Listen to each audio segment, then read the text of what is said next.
Hello, friends. Thomas Blackwell here. Great to be with you just for a moment. I'm excited for you as you embark on your journey and you read my book, The Liberty of Our Language Revealed. And I am grateful that you've chosen to do it. This is part of your book club. And I'm excited for you to get the inspiration that you are supposed to get right now. I don't know you personally. I would like to someday, certainly, but I know God does, and He knows what you need, and He knows what you need to hear, and I trust that you'll receive whatever it is you're supposed to receive. There is an interesting time right now. It's an opportune time. It's a wonderful time. I feel like God always finds a way to drive us to our knees. I feel like our response to the whole event of the virus that's happening right now will be the outcome. In the book, you'll see that key formula, the E plus R equals O. Event plus the response will equal the outcome. Although we don't always have control of the event, we have 100% control of how we respond.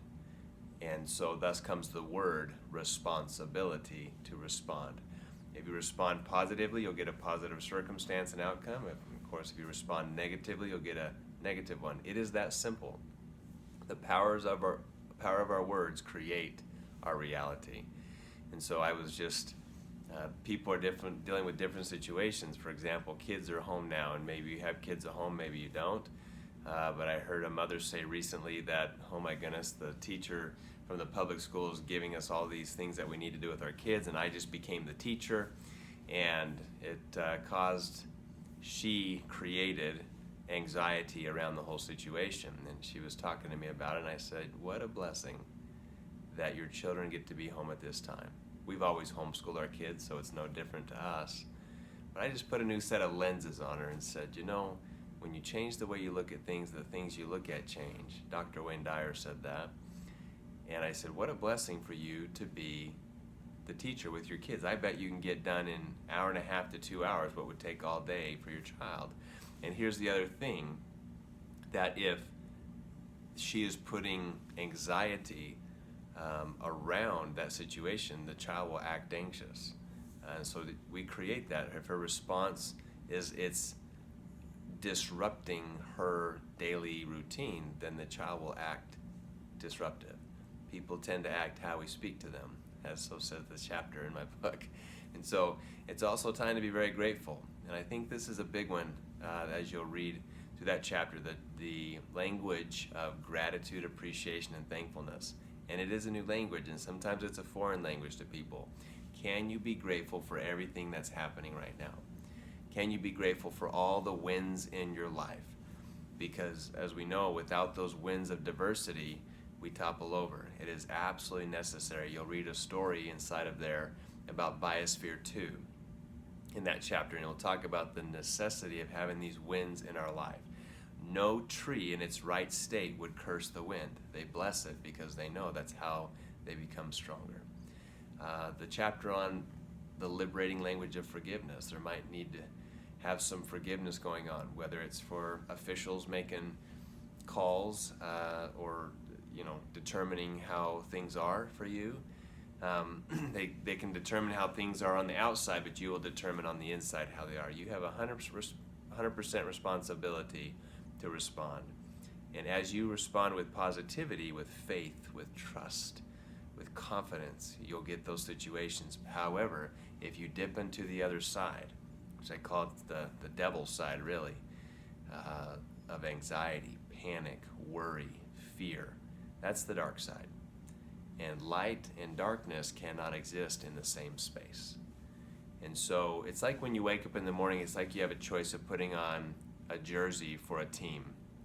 You can put it on for the good, the heavenly team, or the dark and devilish team, I call it.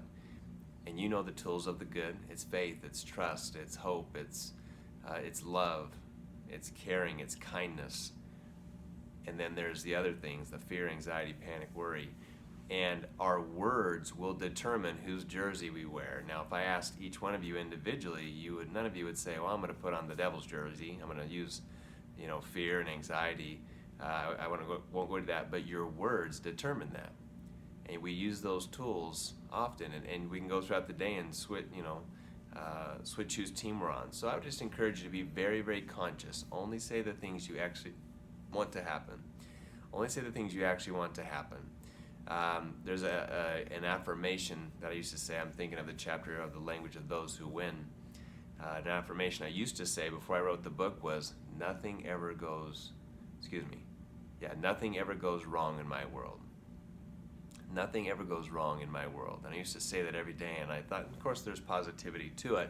However, now that I understand the physical power of our words, it's changed to, everything always goes right in my world. In my world, everything always goes right. And if you would just say that every single day, guess what'll happen? It'll happen. You will bring about what you talk about. Everything always goes right in my world. So regardless of if your business is on hold, things are happening, you're not able to travel. See, for me, my entire life is around traveling. I've had 4 to 5 events cancel in the last 24 hours. Now, they didn't cancel, we're just postponing, rescheduling. That's what's happening. But if I respond like a raging lunatic, then I'll get lunatic results. But I live in the world of everything always works out for my good. And it always does. And I know it will for you if you say so. Have a blessed day. I'm excited to hear your feedback of your readings of the book. I cherish and I'm humbled. I cherish the opportunity that you're reading it, and I'm humbled that you're doing so. Have the best day. Say it, do it. Everything always goes right in our world.